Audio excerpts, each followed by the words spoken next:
দামের দিক দেখতে গিয়ে স্বাস্থ্যের ১২টা বাজাচ্ছেন না তো? ওজন নিয়ন্ত্রণ ও কমাতে সস্তার সাপ্লিমেন্ট বা মেডিসিন খেয়ে নিজের অজান্তেই বড় ক্ষতির কারণ হচ্ছেন কি?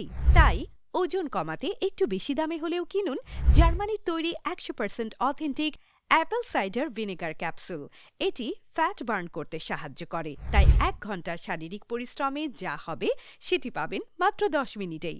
সাধারণ সাপ্লিমেন্টগুলো অনেক সময় কৃত্রিমভাবে ক্ষুধা কমিয়ে দেয়, যা শরীরের জন্য ক্ষতিকর। কিন্তু উচ্চমানের অ্যাপল সাইডার ভিনেগার ক্যাপসুল প্রাকৃতিকভাবে আপনার মেটাবলিজম রেট বাড়িয়ে চর্বি পোড়াতে সাহায্য করে। সরাসরি ভিনেগার খেলে দাঁতের এনামেল নষ্ট হওয়া বা গলার টিস্যুর ক্ষতির ভয় থাকে, কিন্তু ক্যাপসুলগুলো সরাসরি পাকস্থলিতে গিয়ে কাজ করে, ফলে কোনো ক্ষতি নেই। তাই সস্তার মোহে পড়ে নিজের শরীরের ক্ষতি করবেন না। একটু বেশি দামি হলেও বেছে নিন ১০০% অথেন্টিক এবং জার্মানির তৈরি অ্যাপল সাইডার ভিনেগার ক্যাপসুল। সুস্থ থাকুন, আত্মবিশ্বাসী থাকুন।